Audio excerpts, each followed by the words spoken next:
ఏమీ లేదు నాకు. ఈ పాట పాడిన అనంతరములు వాక్యం విని మనం ముగించుకుందాము. ఎక్కువసేపు ఏమీ వెళ్ళొచ్చును, దయచేసి మెలకుగా ఉండి శ్రద్ధతో వాక్యం వినవలసిందిగా ప్రభుపేట మనవి చేస్తూ ఉన్నాను. 195వ పాట.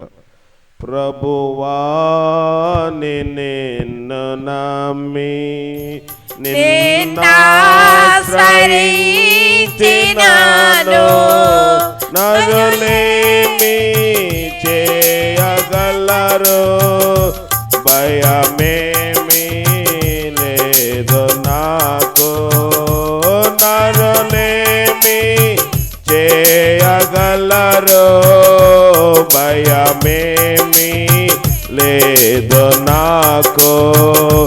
ప్రభువా నిన్ను నమ్మి గర్విష్ఠులైన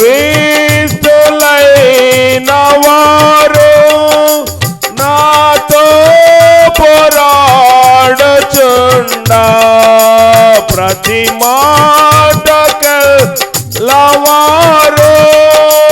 పరభావమేంచుచుండా, ప్రభువా నా ప్రక్క నుండి నన్ను తప్పించినావో, ప్రభువా నా ప్రక్క నుండి నన్ను తప్పించినావో, ప్రభువా నిన్ను నమ్మి నేనెందు బోధమన్నా గమనించుచుండవారు నా వెంట పొంచియుండి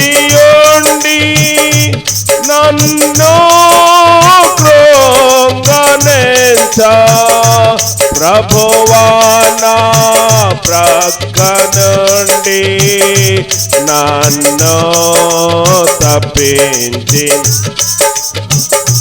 ప్రభువా నా ప్రక్క నుండి నన్ను తప్పించినావో,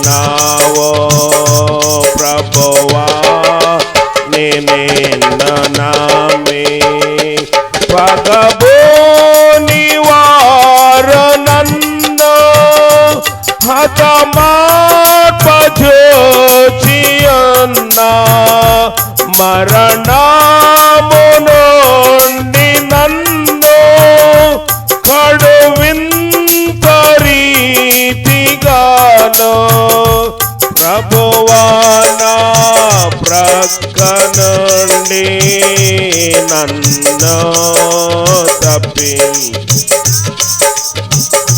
ప్రభువా నా ప్రక్క నుండి నన్ను తప్పించినావో, ప్రభువా నిన్ను నమ్మి జీవాంబు వెల్గువైనా నీ సన్నిధానమందు నే సంచరించునట్టు నే జారిపోవకుండా, ప్రభువా నా ప్రక్క నుండి నన్ను తప్పించినావో, ప్రభువా నా ప్రక్క నుండి నన్ను.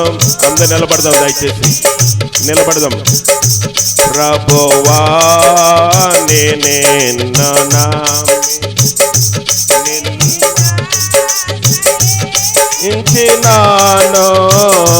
నరులేమి చేయగలరు, భయమేమీ లేదు నాకు, నరులేమి చేయగలరు, భయమేమీ లేదు నాకు, ప్రభువా నిన్ను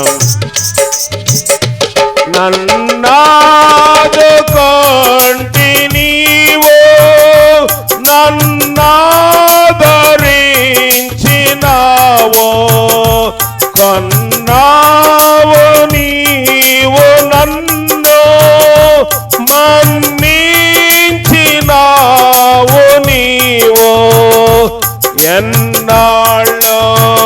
బ్రతికి ఉన్నా నిన్నే సేవింతు దేవా ఎన్నాళ్ళు బ్రతికి ఉన్నా నిన్నే ప్రభువా నిన్నాశ్రయించినాను నరులేమి చేయగలరు భయమేమీ లేదు నరులేమి చేయగలరు భయమేమీ లేదు ప్రభువా నిన్ను నమ్మి. జీవం గల దేవా మహోన్నతుడా, నీ పాదాల కొందనాలు తండ్రి. నిన్ను నమ్మి ఉన్నాము, నిన్ను ఆశ్రయించాము, నరులేమీ చేయలేరు భయమేమీ లేదని భక్తుడు పాడుతూ ఉన్నాడు. మా పాటలకి అంగీకారముగా చేసి బలపరచుము. ఈ రాత్రి పిఏ సిస్టమ్, సౌండ్ సిస్టమ్, శబ్దయంత్రం ద్వారాగా ఎంత దూరం అయితే వాక్యం వినబడుతుందో, ఇక్కడ కూడి ఉన్నవారు వాక్యం వినడానికి వచ్చారో, అలాగే వాక్యం బోధిస్తున్న నాకును వింటున్న వారందరికీ ఏ వర్తమానము కావాలో మీరు అనుగ్రహించి బలపరచుము. దేవా తండ్రి, ఏదో నా గొప్పలు నేను ఇక్కడ కనపడడం కాదు, నీ మాటలు విత్తబడితే అది మంచిది, నేను కనబడితే కేవలం వ్యర్థమే కదా. నన్ను మరుగుపరచండి, మీరు కనపరుచుకోండి.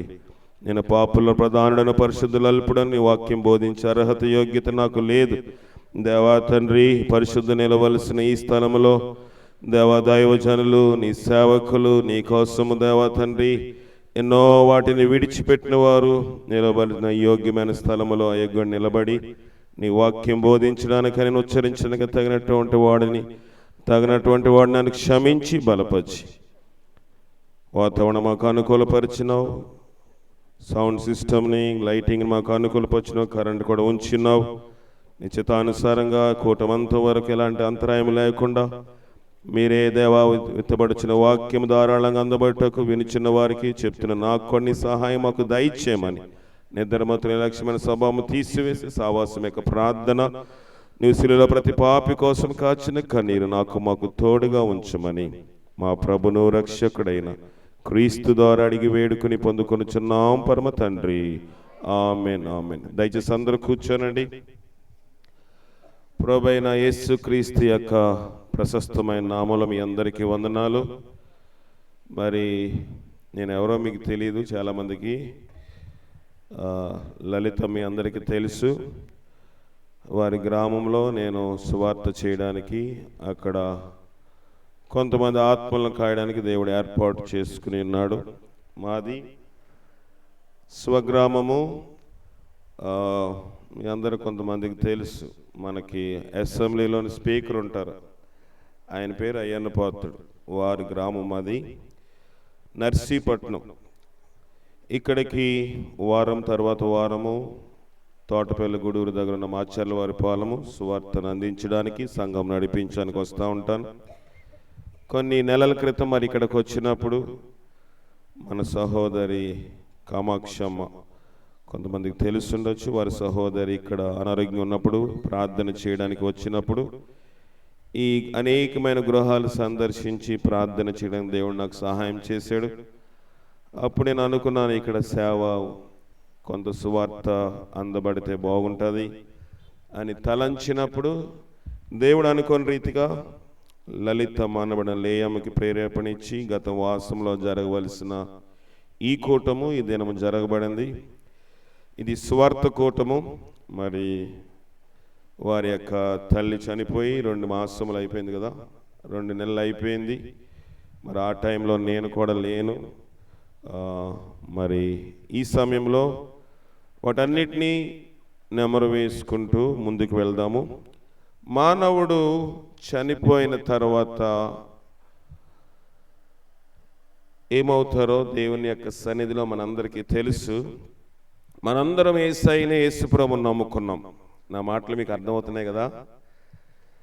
మనమందరం యేసయ్యని, యేసు ప్రభుని స్వరక్షకునిగా అంగీకరించి ఆయనే దేవునని తెలుసుకుని ఆయన మాత్రమే ఆరాధిస్తున్నాం. యేసయ్య ఒక శ్రేష్టమైన మాట చెప్పాడు. అది ఏంటంటే, నేనే మార్గము, నేనే సత్యము, నేనే జీవము. దేనికి మార్గము, దేనికి సత్యము, దేనికి జీవము? మార్గాలు మనకున్నాయి, ఇక్కడ లేవా? సిమెంట్ రోడ్లు ఉన్నాయి, రోడ్డు మీద కూర్చున్నాం కదా అందరమే. దీన్నే మార్గం అంటాము, రోడ్ అంటాం. ఈ మార్గము కాదు, పరలోకానికి మార్గము మనకు కావాలి. ట్రైన్లో వెళ్ళాలంటే రైల్ మార్గము, బస్సులో వెళ్ళాలంటే రోడ్డు మార్గము, విమానంలో వెళ్ళాలంటే గాలిలో మార్గం ఉంటుంది. అలాగే ఓడలో ప్రయాణించాలంటే నీటిలో మార్గము ఉంటుంది. మరి పరలోకం వెళ్ళాలంటే ఒకటే మార్గం, అది యేసయ్య మాత్రమే అని దేవుని వాక్యం మనకి తేటగా తెలుసు. మనం అనేక మంది దేవుని సన్నిధికి వెళ్ళే అనుభవంలో ఉన్నాం. అయితే పరలోకం వెళ్ళకుండా మనం ఏం చేయాలి? పరలోకం వెళ్ళకుండా మనం ఏం చేయాలి? పరలోకం వెళ్ళాలంటే ఏం చేయాలో చూద్దాము. అపోస్తలులు రాసిన కార్యములు 12వ అధ్యాయము. అపోస్తలులు రాసిన కార్యములు 12వ అధ్యాయము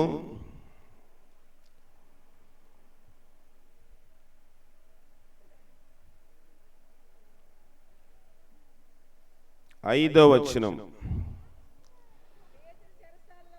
మైక్లో చదువుతారు. పేతురు చెరసాల్లో ఉంచబడెను. చదవండి. సంఘం అయితే అతని కొరకు అత్యాశక్తితో దేవునికి ప్రార్థన చేయుచుండెను. చెరసాల్లో ఉన్నాడంటే మనందరికీ చరిత్ర తెలుసు, తెలిసిందే చెప్తున్నారు అనుకోవద్దు, జాగ్రత్తగా వినండి. చాలా లోతులో నుంచి ఈ భాగం మనం ఈ దినం పరిశీలన చేద్దాం. పేతురు చెరసాల్లో ఉన్నాడంట. సంఘం అయితే అతని కోసం ప్రార్థన చేస్తుంది. సాధారణంగా చెరసాల, జైల్, మనకు కూడా ఇక్కడ జైలు ఉంది, పొదలకూరెల్లి రూట్లో, అవునా? సెంట్రల్ జైలు ఉంది, మీకు తెలుసో తెలీదు. అక్కడికి ఆ ప్రాంతానికి వెళ్తే ఒక చెరసాల, జైలు ఉంటుంది. ఎవరన్నా జైల్లో ఉంటే మనం ఏం చేస్తాం చెప్పండి? మనోళ్ళు మనం జైల్లో ఉంటే అతను ఎప్పుడు బయటకు వస్తాడని చూస్తామా? కనుక బెయిల్ అప్లై చేస్తాం, అవునా? ఒక అర్జీ ఇచ్చి, ఒక అప్లికేషన్ ఇచ్చి బెయిల్ కోసం మనము ఏదో కొంత ఆస్తిని వాళ్ళకి చూపించి, సెక్యూరిటీగా చూపించి, కొంతమంది ప్రముఖులైన వారు సంతకాలు పెట్టి ఆ చెరసాల్లో ఉన్న వ్యక్తిని బెయిల్ ద్వారా బయటికి తీసుకొస్తాం. కానీ ఇక్కడ సంఘం ఆ పని చేయలేదు. అక్కడ ఉన్న దేవుని సేవకుడు, మన భాషలో పాస్టర్ గారు జైల్లో ఉన్నారు. సంఘం ఏం చేసింది? బెయిల్ కోసం వెళ్ళలేదు. సంఘము గ్రామ పెద్దల దగ్గరికి వెళ్ళలేదు. సంఘము పార్టీ నాయకుల దగ్గరికి వెళ్ళలేదు. సంఘము వారి ఊరి పెద్దల దగ్గరికి వెళ్ళలేదు. ఎక్కడికి వెళ్ళారంటే, సంఘం అయితే అతని కోసం అత్యాశక్తితో దేవునికి ప్రార్థన చేయుచుండెను. ఈ దినాల్లో సంఘానికి, క్రైస్తవ సమాజానికి లేనిది ఒకటే ఏంటంటే ప్రార్థన. మీరు పాటలు పాడమని చెప్పండి, తెల్లవారులు పాడమంటే పాడతారు, పాడరా? ప్రార్థనకు టైం ఇవ్వకపోతే పాస్టర్ గారి మీద, పాటకు టైం ఇవ్వకపోతే పాస్టర్ గారి మీద అలుగు వాళ్ళు కూడా ఉంటారు. నేను చాలా సంఘాల వాక్యము బోధించక ముందు పాడుతానే ఉంటారు. అలసట ఉండదు. మంచిదే, పాటలు పాడటం తప్పని చెప్పటం లేదు. కానీ ప్రార్థన లేకుండా మనం ఎంత దేవునికి ఆరాధన చేసినా అది వ్యర్థము. దేవుని స్తుతిస్తాము, దేవుని ఘనపరుస్తాము, వాయిద్యాల ద్వారాగా, మన స్వరము ద్వారాగా దేవుని ఘనపరుస్తాము. జాగ్రత్తగా వినండి, మీరు అల్లరి చేయదు పిల్లలు. కానీ ప్రార్థన చేయమంటే మనం ప్రార్థన చేయము. ఇక్కడ సంఘమంతా ప్రార్థన చేస్తుందంటే ఎవరి కోసము? జైల్లో ఉన్న వ్యక్తి కోసము. జైల్లో ఉన్న వ్యక్తి విడుదల కోసం ప్రార్థన చేస్తుంది. దేవుని వాక్యము మీ లోతులోనికి అన్ని ఇప్పుడు చదివించలేను, కానీ అక్కడ చెప్పబడుతున్న మాట ఏంటంటే, రేపు ఉదయం ఆయన ఉరేస్తారు, రేపు ఉదయం ఆయన్ని చంపేయాలి. చాలా మందికి చరిత్ర తెలిసి ఉండొచ్చు, మరొకసారి క్లుప్తంగా చెప్తాను. అసలు రాజుగారు ఆ యొక్క దేశపు అధిపతి పేతుని చెరసాల ఎందుకు ఏంచాడంటే ఆయన ఒక పాపంలో ఉన్నాడు. ఎవరు? ఆ రాజు పేరు హేరోదు. హేరోదు వ్యభిచారం అనే పాపంలో ఉన్నాడు. తన సహోదరుని భార్యను ఉంచుకున్నాడు. అది ఏం చేశాడంటే, అది ఆ దేశం యొక్క చట్ట ప్రకారము, యూదుల యొక్క ధర్మశాస్త్ర ప్రకారము, మోషే యొక్క ఆజ్ఞ ప్రకారము వ్యభిచారమందు పట్టబడిన వాడు ఎవడైనను రాళ్ళు రువ్వి చంపాలి, చంపేయాలి. అంతకన్నా మార్గం లేదు. రాజు అయినా బంట్రోతైనా వ్యభిచారమందు ఎవరైనా పట్టబడితే ఆ వ్యక్తిని ఏం చేస్తారంట? చంపేస్తారు రాళ్ళు రువ్వి. ఇప్పుడు రాజుగారి మీదకే శిక్ష వచ్చేసింది. రాజుగారినే, సాక్షాత్ రాజుగారినే చంపాలనుకుంటున్నారు. ఇప్పుడు ఏమనుకున్నాడంటే, తన పాపమును కప్పుపుచ్చాలంటే ఏం చేయాలి? ప్రజల యొక్క మన్నన, ప్రజల యొక్క సపోర్ట్, ప్రజల యొక్క ఓట్లు కావాలనుకున్నాడు. ఎవరు? హేరోదు రాజు. మచ్చుకి ఏం చేశాడంటే ఒక ఆయన్ని చంపేశాడు. అతని పేరు చెప్పదు కానీ కన్ఫ్యూజ్ కాకుండా ఒక శిష్యుడిని చంపేశాడు. యూదులందరూ అన్నారు, ఎవడరా పాపం చేయనోడు? ఈ లోకంలో పాపం చేయని వాడు ఎవడుంటాడు? చేస్తే చేశాడు, మనందరికీ నచ్చే పని చేశాడు. యేసు ప్రభు శిష్యుల్లో ఒకడిని ఏం చేశాడు? చంపేశాడు. శబాష్రా అన్నాడు. బా, యూదులందరూ నన్ను పొగుడుతున్నారు. ఇప్పుడు ప్రజలందరూ నేను ఇంకా గొప్పవాడు అంటున్నారు. ఇంకా ఎక్కడైనా అక్కడక్కడ నాకు వ్యతిరేకులుంటే వారిని కూడా నేను ఏం చేస్తాను? చంపేస్తాను అని పేతురుని పట్టుకున్నాడంటే, పేతురు యేసు ప్రభు శిష్యులకు ప్రాముఖ్యమైన వాడు. పేతురుని పట్టుకుని అతను కూడా చెరసాల్లో ఉంచి రేపు ఉదయం అతను బయటికి తీసుకుని వచ్చి అతను కూడా చంపేయాలన్న టైంలోని దేవుని వాక్యం సెలవిస్తా ఉంది, పేతురు చెరసాల్లో ఉన్నాడంట. సంఘం అతని కోసం ప్రార్థన చేస్తే ఏం జరిగింది చూద్దాం. హేరోదు అతన్ని వెలుపలికి తీసుకుని రావాలని ఉండగా ఆ రాత్రియే పేతురు 2 సంకెళ్ల చేత బంధింపబడి ఇద్దరి సైనికుల మధ్యన నిద్రించుచుండెను. మరియు కావలివారు తలుపు ఎదుట చెరసాల కాచుకొనుచుండిరి.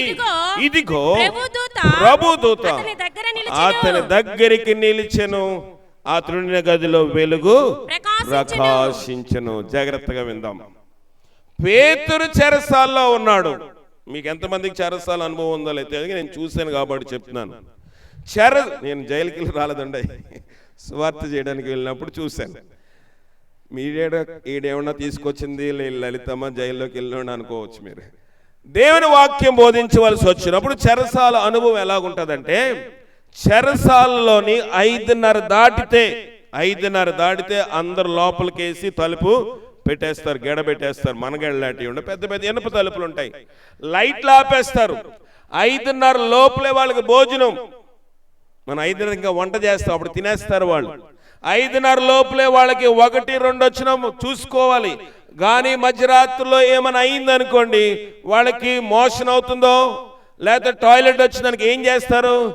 ఎక్కడ పడుకున్నారో అక్కడే పోసుకోవాలి, అక్కడికే పోవాలి. ఇది జైలు పరిస్థితి. రాత్రి లైట్లు ఉండవు, బెడ్ ల్యాంపులు ఉండవు, ఆల్అవుట్లు, కడ్డీలు వెలిగించుకోవడం ఇది ఏమి ఉండదు. దోమలు కుడితే కుట్టించుకోవాలి, లేకపోతే ఇంకేమైనా వాళ్ళు ఏమైనా చదువుకోవాలంటే ఏమీ అవదు. చీకటి గదిలో ఉంటారు, కొట్టు గదిలో ఉంటారు. అలాంటి గదిలోని కంటే ఏమొచ్చిందంట? వెలుగు ప్రకాశ్. అతనుండిన గదిలోనికి దూత వచ్చింది. వచ్చిందా? వచ్చింది. ఉండిన గదిలోనికి వెలుగు రావాలి. వెలుగు అంటే ఏంటి? వెలుగు అంటే మనం అనుకుంటాము వెలుగు కావాల్స్తే దూతే రావాలా, వెలుగు కావాల్సి ఇక్కడ పెద్ద లైట్ పెట్టారు. వెలుగు కావాలంటే మనం ఇన్వర్టర్ పెట్టుకుంటాం, కరెంట్ కావాలంటే మనం జనరేటర్ పెడతాము, ఇంకా పగలంతా సూర్యుని కాంతి ఉంటుంది. ఈ వెలుగు గురించి ప్రభు మాట్లాడట్లేదు. చూడండి, కీర్తనలు రాసిన గ్రంథము 43వ అధ్యాయము 3వ వచనము. 43:3 చదవండి. కీర్తనలు 43:3. నీ వెలుగును నీ సత్యమును బయలుదేర చేయుము. అవి నాకు త్రోవ చూపును. అవి నీ పరిశుద్ధ పర్వతమునకు, నీ నివాస స్థలమునకు నన్ను తోడుకునే వచ్చును. ఎక్కడికి వెళ్ళాలంటే మనము ఆయన పరిశుద్ధ పర్వతమునకు, ఆయన నివాస స్థలము. ఎవరి నివాస స్థలము? దేవుని నివాస స్థలము. దేవుని పరిశుద్ధ పర్వతమునకు వెళ్ళాలంటే దావీదు అంటున్నాడు, దావీదు మహారాజు. బైబిల్లోని ఆయనకున్న గొప్ప పేరు ఏంటంటే మహారాజు. మహారాజు చెప్తున్న మాట ఏంటంటే నీ వెలుగు కావాలి. ఆ రాజుగారు కావాలంటే అన్ని వీధులు, అన్ని గ్రామాలు వెలుగు చేయగలడు. ఆ వెలుగుతో పరలోకం వెళ్ళలేము. ఇక్కడున్న వెలుగుతో పరలోకం వెళ్ళలేము. ఇక్కడున్న ఎలక్ట్రికల్ బల్బు తోటో, ఇన్వర్టర్ బల్బు తోటో, జనరేటర్ తోటో, సోలార్ తోటో, సూర్యుని కాంతి తోటి దేవుని దగ్గరికి వెళ్ళలేము. ఏ వెలుగు కావాలి? దేవుని వెలుగు కావాలి. నీ వాక్యము నా పాదములకు దీపము, నా త్రోవకు వెలుగై ఉన్నది. ఆ వెలుగు కావాలి. లోకములో మనుషులు అనుకుంటారు క్రొవ్వ వెలిగిద్దాము వెలుగు అనుకుంటారు. ఆ వెలుగు కాదండి. లోకంలో మనుషులు అనుకుంటారు ఇక్కడ బల్బు పెడదాము వెలుగు అనుకుంటారు. ఆయనే వెలుగై ఉన్నాడు. ఆ వెలుగు గల దేవుని దగ్గరికి వెళ్ళాలంటే వెలుగు కావాలి. అంటే చీకటి పోవాలి, చీకటి పోవాలి. చూడండి, యెషయా రాసిన గ్రంథము 9వ అధ్యాయం 2వ వచనం. యెషయా 9:2. యెషయా 9:2 చదవండి. యెషయా 9వ అధ్యాయం 2వ వచనం. చీకటిలో నడుచు జనులు గొప్ప వెలుగును చూచుచున్నారు. మరణ ఛాయ గల దేశ నివాసుల మీద వెలుగు ప్రకాశించెను. జాగ్రత్తగా పరిశీలన చేద్దాం. ఇందాక ఎక్కడున్నాడు? పేతురయ్య గారు ఎక్కడున్నాడండి? చెరసాల్లో ఉన్నాడంటే ఎక్కడున్నాడు? రేపొద్దుడు చనిపోతాడు, మరణ పడకలో ఉన్నాడు. ఉన్నాడా? ఉన్నాడు. అతనున్న గదిలో చీకటి ఉంది. దూత రాగానే ఆ గది నిండుగా ఏమొచ్చిందంట? వెలుగు వచ్చింది. వెలుగు వచ్చింది. దావీదు అన్నాడు, నీ వెలుగు నీ సత్యము నాకు బయలుదేరా చేయము, అవి నాకు త్రోవ చూపును. ఇక్కడ ఏమంటుంది? యెషయా ఏమంటాడంటే మరణ ఛాయ గల దేశ నివాసుల మీద వెలుగు ప్రకాశించను. ఎప్పుడు వచ్చిందంట వెలుగు భూలోకములోనికి? లోకరాసిన సువార్త 2వ అధ్యాయము. లోకరాసిన సువార్త 2వ అధ్యాయము మనందరికీ తెలిసిన భాగమే. క్రిస్మస్ లో చిన్నపిల్లలు కూడా కంటెస్ట్ చేస్తూ ఉంటారు. 2వ అధ్యాయము 8వ వచనము నుంచి. ఆ దేశములో కొందరు గొర్రెల కాపర్లు పొలములో ఉండి రాత్రి వేళ, అంటే రాత్రి అంటే ఏంటండి? రాత్రి అంటే చీకటి వేళ, రాత్రి వేళ తమ మందను కాచుకొనుచుండగా ప్రభుదూత వారి యొద్దకు వచ్చి నిలిచెను. ప్రభు మహిమ వారు చుట్టూ ప్రకాశించింది. ఏ మహిమ వచ్చిందంట? ప్రభు మహిమ ప్రకాశించిందంటే ఏమొచ్చింది? వెలుగు వచ్చింది. రాత్రి వేళ తమ మందను కాచుకొనుచుండగా ప్రభు మహిమ వారి చుట్టూ ప్రకాశించినందున వారు మిక్కిలి భయపడిరి. అయితే ఆ దూత భయపడకుడి, ఇదిగో ప్రజలందరికీ కలగబోవు మహా సంతోషకరమైన సువర్తమానము నేడు నేను మీకు తెలియజేయుచున్నాను. దావీదు పట్టణమందు రక్షకుడు మీ కొరకు పుట్టినాడు. వెలుగు రక్షకుడు ఈ లోకములోకి వచ్చాడు. క్రైస్తవ సమాజమా, దేవునిలో నువ్వు ఏ సంఘానికి వెళ్తున్నావో, ఏ డినామినేషన్ ఉన్నావో, నువ్వు ఎవరిని ఆరాధిస్తున్నావో తెలియదు, కానీ వెలుగు లేకపోతే, నీ గృహంలో వెలుగు లేకపోతే, నీ వాక్యములో, నీ యొక్క గృహంలో వాక్యము లేకపోతే నీ మార్గం అంతా ఏమైపోతుంది? చీకటి అయిపోతుంది, చీకటిమయము. వాక్యముందా మన గృహాల్లోని? వాక్యమో క్యాలెండర్కి పరిమితమా? వాక్యమేదో గౌడ వాక్యాలకి మాత్రమే పరిమితమా? వాక్యమేదో బైబిల్ ఉంటే జబ్బు వచ్చినప్పుడో, వ్యాధి వచ్చినప్పుడో, దయ్యం వచ్చినప్పుడో తలగాడి కింద వాడుతున్నామా? అది కాదండి. దావీదు అంటున్నాడు, నీ వాక్యముతో నా హృదయమును నింపుకొందును. నేను చేయకుండా ఉండాలంటే, పాపము చేయకుండా ఉండాలంటే, వెలుగు ఉన్నప్పుడు పాపము చేయలేము. పాపము చేసేవాడు ఏమనుకుంటాడు చెప్పండి? ఎవరో ఉండకూడదు అనుకుంటాడా? దొంగతనం చేసేవాడు ఏమనుకుంటాడు, అందరు నిద్రపోవాలి, చీకట్లో చేస్తాడు. లోకములో పాపము చేసే వ్యక్తి వెలుగుని ఇష్టపడడు, చీకటిని ప్రేమిస్తాడు. కనుక నీవు నేను పరలోకం వెళ్ళాలంటే మొదట వెలుగు కావాలి, వెలుగు కావాలి. ఆ వెలుగు ఎవరు? క్రీస్తు. క్రీస్తు వచ్చినప్పుడు ఏమైందంటే పాఠంలోకి వచ్చేద్దాం. అపోస్తులు రాసిన కార్యంలోకి వచ్చేయండి, చదవండి. నెక్స్ట్ 12వ అధ్యాయము. వెలుగు ప్రకాశించెను.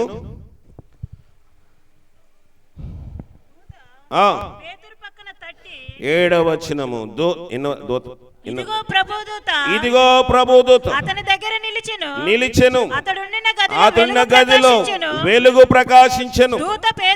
దూత పేతురుని ప్రక్కను తట్టి త్వరగా లెమ్మని చెప్పి అతని లేపగా సంఖ్యలు ఊడిపోయాడు. వాక్యము రాగానే, వెలుగు రాగానే దూత అంది లే అని కొట్టింది. ఎవరిని? పేతురుని. లే బాబు అని కొట్టింది. ఆయన త్వరగా లేచాడంట. లేవగానే ఏమైపోయింది? సంఖ్యలు ఊడిపోతాయి అంటారా? అంత తేలిగ్గా ఊడిపోతాయా? చూద్దాము. కీర్తన 116 చదవండి. కీర్తన గ్రంథము 116వ అధ్యాయము 16వ వచనము. యెహోవా, నేను నిజముగా నీ సేవకుడను, నీ సేవకురాలి కుమారునై ఉన్నాను. నీవు నా కట్లను విప్పి ఉన్నావు. ఏమున్నాయంట మనకి? కట్లున్నాయి. అయ్యా నేనేం కట్టలేవండి, నాకు చెయ్యి ఇరగలేదు, కాలు ఇరగలేదు, రాత్రి దయ్యం కళ్ళు రావట్లేదు, నేనేం కాళ్ళకు కూడా నల్లతాడు కట్టుకోలేదు, మొలతాడు కట్టుకోలేదు అనుకుంటున్నాను. ఆ కట్ల గురించి ప్రభు చెప్పట్లేదు. యెహోవా, నేను నిజముగా నీ సేవకుడను అన్నాడు దావీదు. ఎందుకంటే నీ సేవకురాలికి నేను పుట్టాను, అందుకు సేవకురాలి కుమారుడను. ఎందుకంటే నీవు నా కట్లను విప్పి ఉన్నావు. ఏ కట్లతో ఉన్నావు? దేవుని సముఖంకి వెళ్తే సరిపోతుంది అనుకుంటున్నాం, ప్రార్థన చేస్తే సరిపోతుంది అనుకుంటున్నాం, పాట పాడితే సరిపోతుంది అనుకుంటున్నాం, గుళ్ళోని లేకపోతే చర్చిలోని దేవుని మందిరంలో కానికిస్తే సరిపోతుంది అనుకుంటున్నాము. అది ప్రభు అడగట్లేదు, అది సెకండరీ. కానీ మొదటగా వాక్యము నీకు వినబడినప్పుడు నీ కట్లు ఏమైపోవాలి? ఓడిపడిపోయి. ఏం కట్లండి ఇవి? పాపమనే కట్లు, దొంగతనం అనే కట్లు, త్రాగుడనే కట్లు, సిగరెట్లనే కట్లు, వ్యభిచారం అనే కట్లు, బూతులనే కట్లు, పక్క వాళ్ళకి మంచి చీర కట్టుకుంటే వారవలేని విషపు చూపు నిలిపే కట్లు, పక్క వాళ్ళు ఏదైనా కొనుక్కుంటే వారవలేమో అసూయపడతాం కట్లు కదా. భక్తి పరులేగా ఆదివారం మాత్రం చాలా చీర కట్టుకుంటాము. నేను ఎవరిని దూషించి మాట్లాడట్లేదు, నేను అలాంటి వాడినే.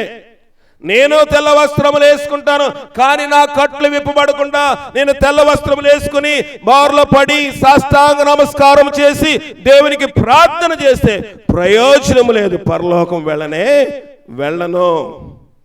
నేను మీ అందరికీ వాక్యం చెప్పొచ్చు. నా కట్లు విప్పబడకుండా, నా చూపు మారకుండా, నా వినికిడి మారకుండా నేను సాయంకాలం అయితే టీవీ ముందు కూర్చుని సీరియల్ చూసుకుంటా ప్రార్థన చేయకపోతే దేవుని సంధికి వెళ్తానా? ఎంతమంది సీరియల్కి సినిమాలకి ఎడిక్ట్ అయిపోతారు. సాయంకాలం ప్రార్థన పెట్టాం కదా, కొంతమందికి ఇష్టం ఉండదు. ఇక్కడ మీరు అలాగుంటారు నాకు తెలియదు, కానీ మా ప్రాంతంలో సాయంకాలం ప్రార్థన అంటే ఇష్టం. ఎందుకంటే సీరియల్ టైం అండి ఇది. ఏం చూడాలి? సీరియల్ చూడాలి. అయ్యో నా బ్రతికి ఎలాగుందో కాదు, ఆడి బ్రతికి ఏమైపోతుంది? ఆమెను కొడుతుందా లేదా, ఆమెను చంపేస్తుందా లేదా, పగ ప్రతీకారముతో సమాజం నిండిపోతుంది. లోకస్తులు అలాగే ఉన్నారు, క్రైస్తవులు అలాగే ఉన్నారు. సీరియల్ ఒక కట్టు కాదంటారా? సీరియల్ కరెంట్ పోతుందని, కేబుల్ వాడు సరిగా ఆపరేట్ చేయలేడేమో అని ఇంటి మీదే డిష్ ఉంటుంది సీరియల్ కోసము. మధ్యలో సుత్తి యాడ్స్ వస్తుందని యూట్యూబ్లో కొనేసుకుంటారు కొంతమంది. ఇవి అవి కాకుండా కరెంటు పోయినా బాగా ప్రసారం అవ్వాలంటే మనకేం కావాలి? ఇన్వర్టర్ ఉంటుంది. ఎన్ని ఏర్పాట్లు అండి! వ్యర్థమైన వాటన్నిటి చూడడానికి ఏర్పాట్లు, కట్లు కాదంటారు ఇవి. సీరియల్ మానేమా? కొత్త సినిమా ఏది వస్తే ఆడికి వెళ్ళిపోతాం. క్రైస్తవులమే దొంగలు కదా, క్రైస్తవులు కూడా దొంగలే. సినిమా వెళ్తే వాళ్ళ బొమ్మలు ఎక్కడ ఉంటాయి? పెద్ద పెద్ద సినిమా యాక్టర్ బొమ్మ ఉంటుంది, కిందన వీళ్ళందరూ ఫ్యాన్స్ అసోసియేషన్ లో క్రైస్తవులు యవనస్తుల బొమ్మలు కూడా అక్కడే ఉంటాయి. వాటి కట్లు అయిపోయారు. దేవునికి ఫ్యాన్స్ కాదు, క్రీస్తుకి ఫ్యాన్స్ కాదు, క్రీస్తుని ప్రేమించేవారు కాదు. లోకములో మనుషులను తమకు మాదిరిగా చేసుకుంటూ లోకములో వెళ్ళిపోతా ఉన్నారు.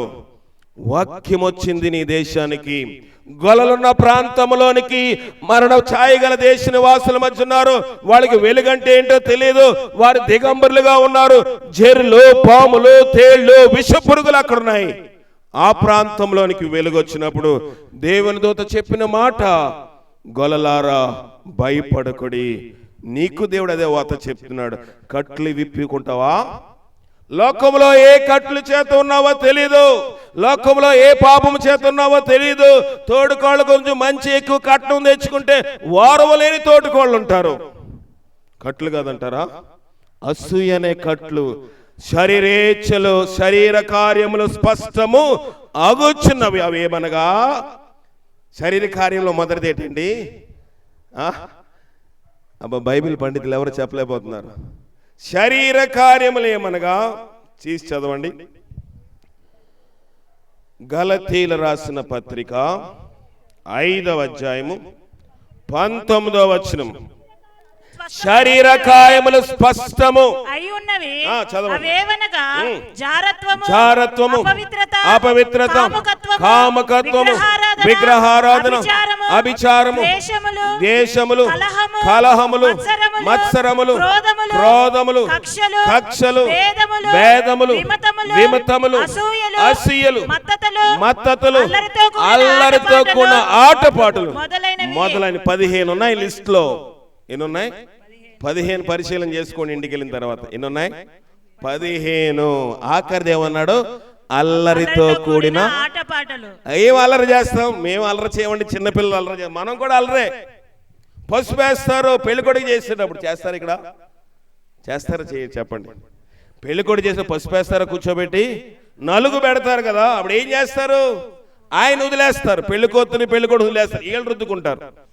ఏంటది? అల్లరితో కూడిన ఆటపాటలు. ఈ గుమ్మంలో ఉండదు, ఈవిడే అక్కడికి వెళ్ళిపోతుంది. ఈమె కొంత పసుపు కొంత నలుగు తీసుకుని పరిగెట్టిస్తూ ఉంటది. వీళ్ళ ముఖాన్ని రుద్దుకుని పౌడర్ రాసుకుని అక్కడ అన్ని చండాలమైన కార్యములు చేసుకుని ఇష్టానుసారంగా తిరుగుతూ ఉంటారు. క్రైస్తవులు లోకం కోసం మాట్లాడట్లేదు నేను. అల్లరితో కూడిన ఆటపాటలు, శరీర కార్యములు, ఇట్టి వాటిని చేయువాడు ఏమన్నాడు కిందన? వీటిని గూర్చి నేను ఇది వరకు చెప్పిన ప్రకారం ఇట్టి వాటిని చేయువాడు దేవుని రాజ్యమును స్వతంత్రించుకొనరని. ఈ 15 ఉంటే పరలోకం వెళ్ళమంట. నేను చెప్తున్న మాటల దేవుని మాట. ఇందాక పరలోకం వెళ్ళాలంటే ఏం చెప్పాలో చెప్తున్నా. రెండో భాగంలో మొదటి భాగం ఏంటి? వెలుగు. రెండో భాగం ఏమైపోయింది? పేతురు గారికి కట్లు ఊడిపోయి 15 కట్లు చెప్పాడు దేవుడు. ఇట్టి వాటిని చేయువాడు దేవుని రాజ్యమును స్వతంత్రించుకొనడని మీతో చెప్పుచున్నాను. కట్లుడేయా? లోకం అనేది ఒక చెరసాల లాంటిది. ఈ లోకములోనికి దేవుని వెలుగు వచ్చింది. వెలుగు రాగానే వాక్యము చేత మన కట్లు ఏమైపోవాలి? ఊడి పడిపోవాలి. మూడోది చదవండి. ఇంకా 10 నిమిషాలు నేను ముగిస్తాను. చదవండి. మూడోది. దూత అతను తట్టి లేపగా అతని చేతులని కట్లు ఊడి పడెను. దూత ఎన్న వచ్చినమ్మా? 8వ వచనం. అప్పుడు దూత అతనితో నీ నడుము కట్టుకో, చెప్పులు తొడుక్కొని మనను. అతడు అలాగు చేసిన తర్వాత దూత నీ వస్త్రము వేసుకొని మని నా వెంబడి రమ్మని అతనితో చెప్పెను. మొదట ఏమైందంట? వెలుగు వచ్చింది. రెండోది కట్లు ఊడిపోయాయి. మూడోది దేవుడు వాక్యము దూత చెప్తుంది, నీ నడుమునకు కట్టుకో. చదవండి. నడుము కట్టుకొని చెప్పులు తొడుక్కొని. రెఫరెన్స్ చదవాలి.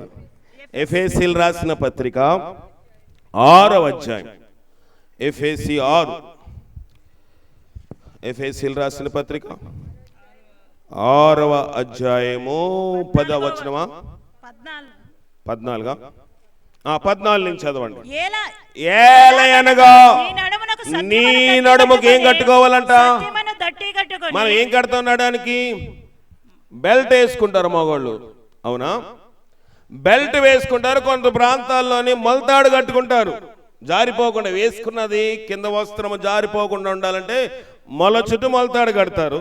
కొంతమంది ఆచారం, దాంట్లో కూడా ఆచారం, మా వంశంలో ఎర్రతాడు వేసుకోవాలి, మా వాళ్ళు పసుపు వేసుకుంటారు, మా వాళ్ళు నలిపేసుకుంటారు, కొంతమంది 2-3 పేటలు చేస్తారు. ఇవన్నీ కూడా ఒక రకమైన కట్టులే, మరొకసారి చెప్తాను వీటి గురించి. కానీ ఇక్కడ నడుమునకు సత్యం అనే దట్టి ఉందా? సత్యం ఉందా అంటే అబద్ధం ఆడకుండా ఉన్నామా? దావీదు ఏమంటున్నాడు? 15వ సంకీర్తనలో దావీదు మాట్లాడతాడు దీని గురించి, శ్రేష్టంగా చదవండి. యెహోవా నీ గుడారములో అతిథిగా ఉండదగిన వాడెవడు? నీ పరిశుద్ధ పర్వతం మీద నివసింపదగిన వాడెవడు? యథార్థమైన ప్రవక్తను కలిగి నీతిని అనుసరించుచు హృదయపూర్వకంగా ఏం పలుకుతున్నాడట? నిజము, సత్యం అనే దట్టి. అది నిజము పలకాలి, అబద్ధాలు ఆడడం కాదు. భర్త జోబులో డబ్బులు తీసేసి మా అమ్మోళ్ళు పెట్టారని చెప్పడం కాదు. సత్యం అంటారా? భర్త లేనప్పుడు కొంతమంది భర్తలే తాగేసి ఉన్నారు అనుకోండి, నెమ్మదిగా వాళ్ళ పాకెట్లో డబ్బులు తీసేసి అమ్మోళ్ళ ఇంటికి వెళ్ళి మా అమ్మ కొందని చెప్పడం కాదు, సత్యము కాదు. లోకంలో దొంగతనం చేసి, అవి చేసి ఇవి చేసి, పక్క చేలో మామిడికాయలు కోసేసి కూర వండుకుంటే సత్యం అది? అబ్బా లేకుంటే ఉంటే బాగుండు, లేకుండా అక్కడ టెంకాయ పడితే కోసుకుంటాను, కింద పడింది, అబ్బా దేవుడు నా కోసం, అక్కడ కూడా దేవుడిని వాడతాం, చేసేదేమో దొంగతనం. కొబ్బరికాయో టెంకాయ పైనుంచి కింద పడింది, పచ్చడి చేసుకోవడానికి, చట్నీ చేసుకోవడానికి, నాస్తాలోకి. కానీ ఏమంటాము? అబ్బా లేని టైంలో పడింది, దేవుడు ఎంత కృప చూపించాడండి. దేవుడా దయ్యమా? దయ్యము కార్యం అది. నీ పొరుగువానిదగు దేనిని ఆశించొద్దని దేవుడు చెప్పాడు. మనమేమనుకుంటాము? పక్కింటి వాళ్ళు వెళ్ళిపోతే బాగును, సపోటాకాయలు ఉన్నాయి, పక్కింటి వాళ్ళకి పువ్వులు ఉన్నాయి కోసేసుకుందాము, పక్కింటి వాళ్ళకి అవి ఉన్నాయి తీసేసుకుందాం. సత్యము లేదు, జీవితంలో యథార్థత లేదు. పేరుకు క్రైస్తవులము, పేరుకు క్రైస్తవులము. కనుక సత్యం అనే దట్టి కావాలంట. పేతురికి సత్యం అనే దట్టి వేసుకున్నాడు. తర్వాత నీతి అని వస్త్రము. ఈ వస్త్రములు కాదు, ఈ వస్త్రం నీవు కొనుక్కోవచ్చు. షాపింగ్లోకి వెళ్తే, సండే మార్కెట్కి వెళ్తే ఇంకా తక్కువలో దొరుకుతాయి. ఇంకా మార్కెట్లోకి వెళ్తే, కాపు వీధికి వెళ్తే మంచి బట్టలు తక్కువ రేట్లో దొరుకుతాయి. ఇంకా షాపింగ్ కాంప్లెక్స్లు ఉన్నాయి, ఆ కాంప్లెక్స్లు ఈ కాంప్లెక్స్, సిఎంఆర్ చంద్ర ఎన్ని రకాలు ఉన్నాయో తెలియదు. కానీ ఏ షాపింగ్ కాంప్లెక్స్కి వెళ్ళినా వస్త్రము కొనుక్కోగలగాని నీతని వస్త్రం ఉందా? నీ పాదములకు సమాధాన సువార్త వలన సిద్ధ మనసుని జోడు తొడుక్కో. సిద్ధ మనసు, సమాధానం ఉందా? కొంతమంది ఎక్కడికి వెళ్తాడు? గొడవలే, గొడవాడి మాట్లాడతారు కొంతమంది. ఎక్కడ గొడవలు వస్తాయి చెప్పండి మనకి? ఎక్కడ గొడవలు వస్తాయి? ఇంటి కుళాయి దగ్గర గొడవ ఉంటుంది ఆడోళ్ళకి, అవునా? నా బింది ముందు అంటే నా బింది ముందు, రాత్రి నుంచి బింది ఇక్కడే పెట్టాను, ఏముండదు, ఉట్టిదే కదా. నిజంగా అక్కడ పెడతారా? బిందుల దగ్గర గొడవలు ఉంటాయి. నేను మెడ్రాస్లోని ఒక ప్రాంతంలో సువార్త చేయడానికి వెళ్తే అక్కడ ఆయన జైల్లో ఉన్నాడు. జైల్లో ఉన్న తర్వాత కొంతకాలం తర్వాత ఆయన సాక్ష్యం చెప్తూ ఏం చెప్పాడంటే, అయ్యా నేను పెద్ద ఆఫీసర్ నండి. ఏంటంటే ఆయన పెద్ద జూనియర్ ఇంజనీర్. ఆయన ఇంటికి కారులో వచ్చాడు, సాయంకాలం డ్యూటీ అయిపోయింది, కారులో వచ్చాడు. ఇంటికి మంచిగా పెరటుంది, తోట ఉంది. కారు లోపల పెడితే ఇంట్లోకి వెళ్ళి చూసినాడికి ఇంటి ఆ ఇల్లాలు, ఇంటి ఆవిడ తలంతా ఎరబోసుకుని జాకెట్ చిరిగిపోయి ఉంది. ఏమైందామా? ఏం మాట్లాడు, ఏమైంది చెప్పు, ఎందుకు ఎలాగున్నావు? నువ్వు ఆడింగోడు అంది. ఏమంది? ఎవరిని? భర్తని, ఆఫీసర్ని. ఏంటి? చూడు నా బిందె అక్కడ పెట్టాను, ఎక్కడ? కుళాయి దగ్గర, సంపు దగ్గర, ట్యాప్ దగ్గర పెట్టాను. ఆ పక్కింటోడు ఉన్నాడే, ఆడు చిన్న ఉద్యోగి, ఆడు నా మీద కలహానికి వచ్చాడు, నా జాకెట్ చింపేశాడు, నా జుట్టు లాగాడని చెప్పింది. ఏమి జరగలేదు అలాగా, అక్కడ ఏమి అలాగా జరగలేదు. కానీ ఏం చెప్పింది?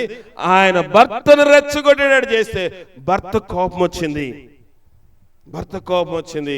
పెరటంతా నెతికాడు, గొడవలో కనబడింది ఆఫీసర్కి. గబగబా వెళ్ళాడు, తలుపు గుద్దాడు. ఇంట్లో భార్య భర్తలు భోజనం చేస్తా ఉన్నారు. ఏంటయ్యా నువ్వు చేసింది అన్నాడు. ఏం చేయలేదండి, ఏదో నా బింది పట్టుకుంటానని చెప్పాను. లేదు, నా భార్య జుట్టు లాగావంట, జాకెట్ చింపేసావంట. కత్తి గొడవలు తీసుకుని తలకాయి నరికేశాడు. దేనివల్ల? ఏమి జరగలేదు. అసూయ, ద్వేషము, కక్షలు, క్రోధముతోటి నరికేశాడు. అతను వెంటనే తీసుకెళ్లి జైల్లోని పెట్టేశాడు. ఉద్యోగం ఉందా?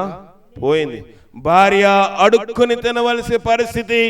మంచి ఉద్యోగం ఉన్న ఆ వ్యక్తిని డ్యూటీ నుంచి ఇంటికి వచ్చగానే రెచ్చగొట్టే భార్యలు ఉంటారు. కలహమునకు సమాధాన సువార్త వలన సిద్ధ మనసుని జోడు ఉందా? కలహాలకు వెళ్తున్నావా? నా వంశం ఏంటో తెలుసా? మా ఇంటి పేరులు అంటే తెలుసా? మా కలహం ఆడడానికి వెళ్తారు. కొంతమంది పెళ్లిలో గొడవలు ఉంటాయి. భోజనం పెట్టకపోతే గొడవ, భోజనం పెడితే గొడవ, కొంచెం ఆలస్యమైతే గొడవ, ప్రతి దగ్గర గొడవే ఉంటది. సమాధాన సువార్త వలన సిద్ధ మనసు జోడు ప్రతి క్రైస్తవుని కావాలి. తర్వాత ఏమైందంట? ఇవన్నీ గాక విశ్వాసమనే డాలు పట్టుకోవాలి. దానితో మీరు పాఠంలోకి వచ్చాను. చెప్పులు తొడుక్కొనము. 8వ వచనము 3వ లైన్. అతడు అలాగు చేసిన తర్వాత దూత నీ వస్త్రం వేసుకుని నా వెంబడి రమ్మని చెప్పి అతనితో చెప్పును. అతడు వెలుపలకు వచ్చి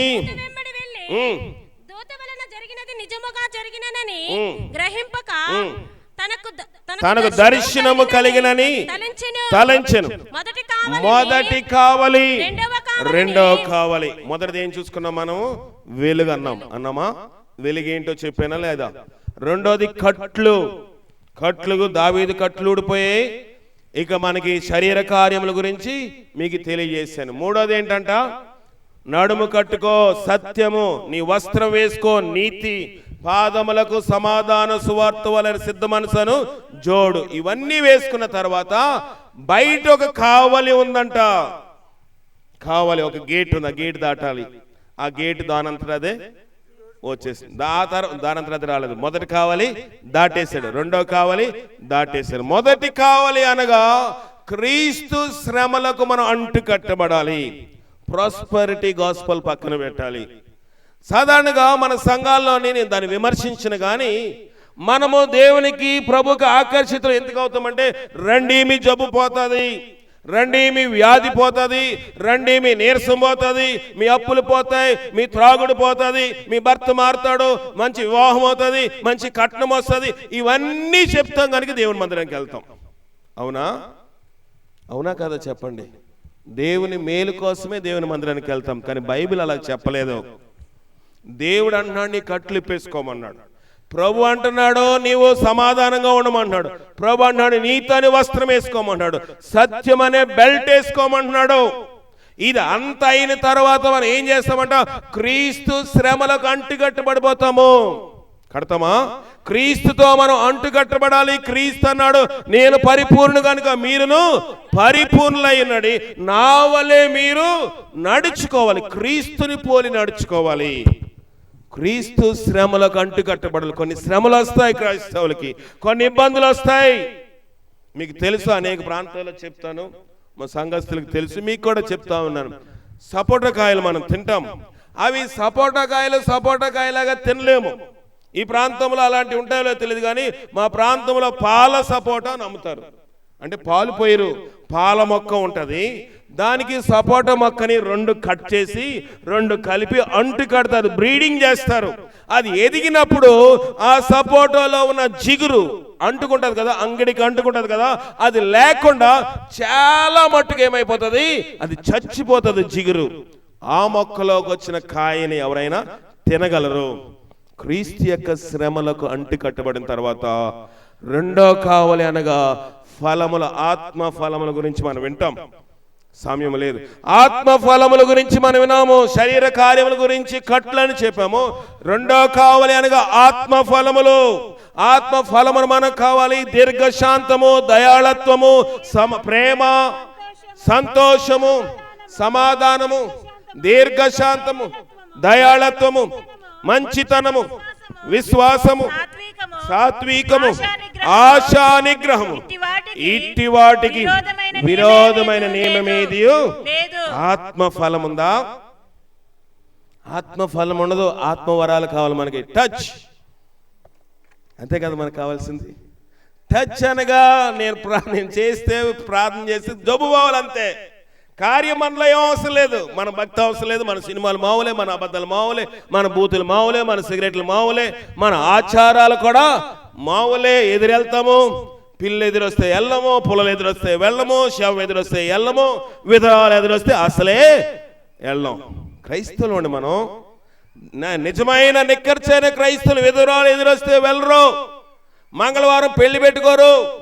చచ్చిపోతే 9వ రోజు కార్యం చేయాలి, చచ్చిపోతే 3వ రోజు కార్యం చేయాలి, చచ్చిపోతే 5వ రోజు కార్యం చేయాలి, 13వ రోజు చేయరు. ఇవన్నీ ఏంటి? కట్లు కదా. దేవుడు సమస్తము మంచిదని చూశాడు. మనుషులు ఏమనుకుంటున్నారంట?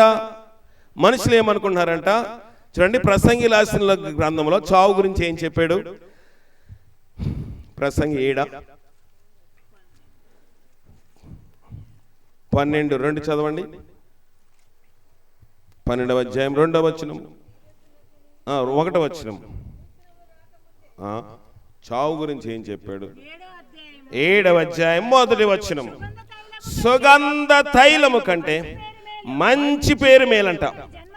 ఒకని జన్మదినం కంటే మరణ దినమే మేల మైల. చెప్పండి, నా బైబిల్ మైల్ అని ఉంది.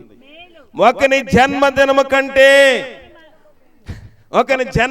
కంటే మరణ దినం మేలు. మనం ఎక్కడికి వెళ్తాం? బర్త్డే పార్టీకి అయితే వెళ్ళిపోతాం, గబగబా కేక్ కట్ చేసేసి తినేసి వచ్చేద్దామని. చచ్చిపోయిన వాళ్ళ దగ్గరికి వెళ్తామా? వెళ్ళాం. కానీ దేవుడు ఏమంటున్నాడు? ప్రభు ఏమంటున్నాడండి? ఒకని జన్మదినము కంటే మరణ దినమే మేలు. మనం మైలు అనుకుంటున్నాము. వాళ్ళ ఇంట్లోని ఆ కార్యము, దినము, కొన్ని కర్మంత్రాలు, ఇక్కడ కర్మంత్రం అంటారా? దినాన్ని కర్మంత్రాలు లేదా దినము, పెద్ద కర్మ, చాలా రకంలో ఒక్కొక్క ప్రాంతంలో ఒక్కొక్క పేరు ఉంటుంది. ఆ కార్యమయ్యే వరకు ఆ ఇంట్లో ఎవరు చూడరు. భయం వేస్తుంది. ఇంకా కార్యం అవ్వలేదమ్మా, అప్పుడే మా ఇంటికి రాకమ్మా, నువ్వు డబ్బులు ఇస్తే అక్కడ పెట్టే, గోడ మీద పెట్టే తీసుకుంటాను, నువ్వేం ముట్టుకోకు, మైలు అంటాము. కానీ ప్రభు ఏమంటున్నాడు? మరణ దినం మేలు. దాని గురించి ప్రభు ఏమన్నాడు? యెషయా గ్రంథం 5వ అధ్యాయం 2వ వచనం చదవండి. క్షమించండి, కరెక్ట్గానే చెప్పాను. 5:2 చదవండి.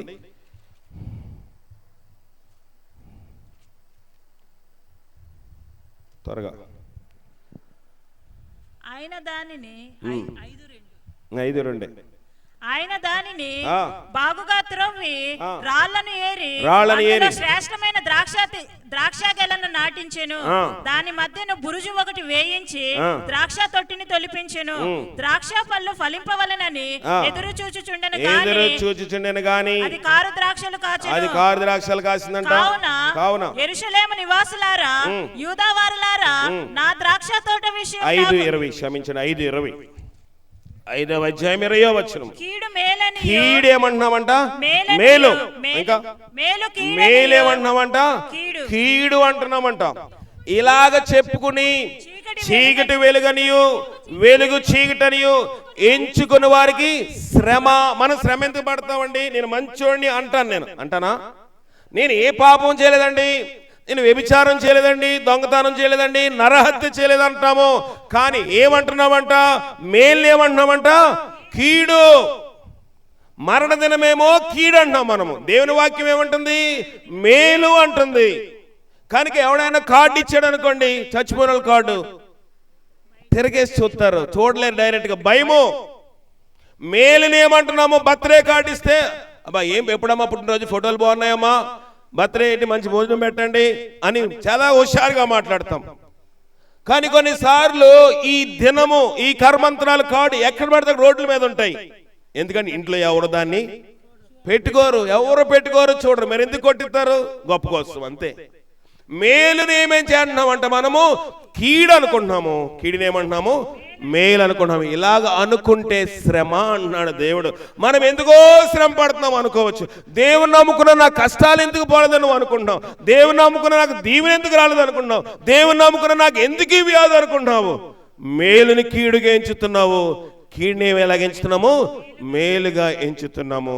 కనుక మొదటి కావలి దాటేశాడు, రెండో కావాలనగా ఆత్మఫలములోకి వచ్చాడు. తర్వాత ఏమైందంటే ఆఖరిగా అతడు ఇలాగ అయిపోయిన తర్వాత పట్టణమునకు పోవు ఇనుప గౌని యొద్దకు వచ్చినప్పుడు, చదవండి అపోస్తలులు రాసిన కార్యములు 12వ అధ్యాయం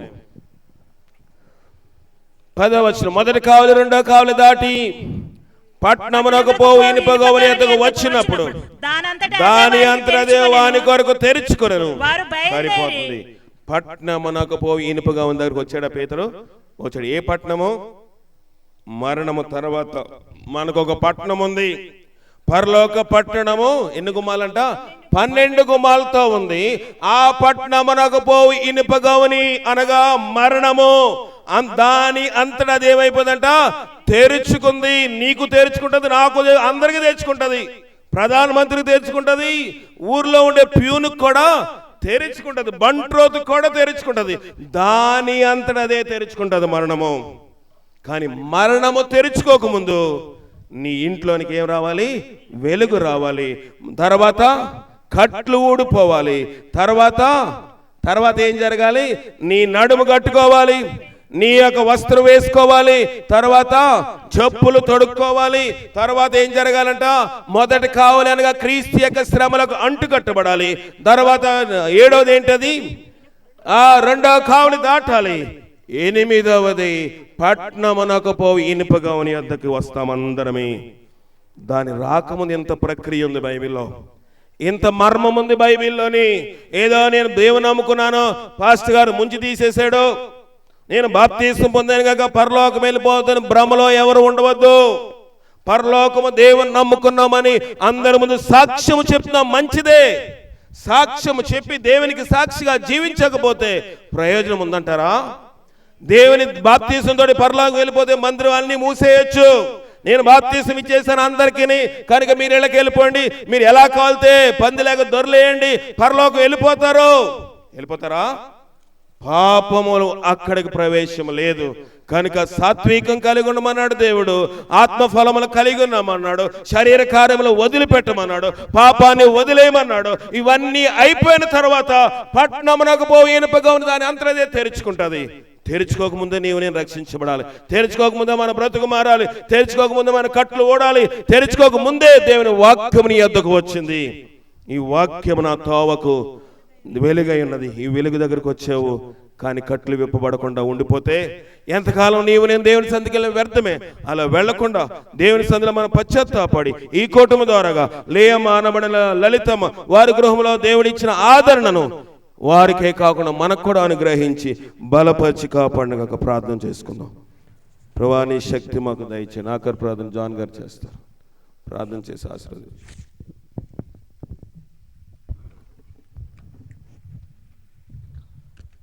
పరిశుద్ధుడు తండ్రి, ప్రభువా నీ పాదాలు కొందరములు అయినా దేవా ఈ సమయంలో ప్రభువా నీ సేవకుని మెరుగుపరిచి దేవాతండ్రి ఎంత గొప్ప ఆత్మాన్ని వచ్చి నీ కొందరములు అయినా దేవాతండ్రి అయినా మా తండ్రి నాయన దేవా మా తండ్రి దేవాతండ్రి నాయన జైలు గురించి నాయన దేవాతండ్రి నాయన నేనే మార్గం, నేను సత్యం, నేను జీవనం దేవాతండ్రి నువ్వు తప్ప వేరొక మార్గం లేదు నాయన. కాబట్టి నాయన నేను విశ్వాసం ఇచ్చి దేవా మా కట్లు విప్పుకొని ప్రభా నీకు ఎదుట మేము ఎలాగా ఉన్నామో సరి చేసుకోవడానికి మీరు సహాయం దయచేయండి నాయన. దేవా తండ్రి నాయన కూటమిని ఏర్పాటు చేసుకున్న లేయమ్మ గారిని, వారి కుటుంబంలో వారి యొక్క కుటుంబ సభ్యులందరూ కూడా దీవించి బలపరచండి అన్నట్టు వాక్యం మన నాన్న ఫలింపు చేసి మీ నాన్న మహిమ తెచ్చుకొని ఈ రాత్రికాల సమయంలో ఎత్తబడిన వాక్యం ఎంతమంది అయితే విన్నారో నాయన దేవా ఈ మైక్ ద్వారా వాళ్ళందరూ కూడా బలపరిచి మీరు సహాయం తెచ్చేయండి.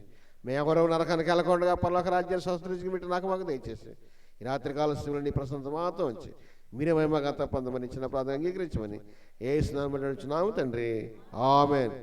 మన తండ్రి దేవునికి ప్రేమ, కుమారుడైన క్రీస్తు వారి కృప, పరిశుద్ధాత్మక అన్యోన్య సహవాసము ఇప్పుడు ఎల్లప్పుడు సదాకాలం మనందరికీ తోడైండని గాక, ఆమేన్. వందనాలు.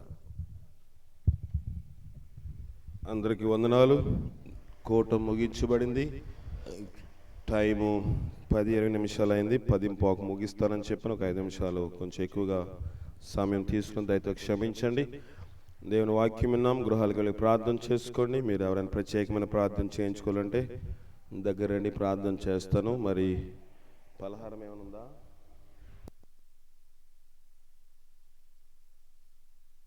పలహారం ఉంది, వాటి కోసం కూడా ప్రార్థన చేసి మీరు అందరు పలహారం తీసుకుని వెళ్ళవలసిందిగా ప్రభుపేట మనం చేస్తున్నాం.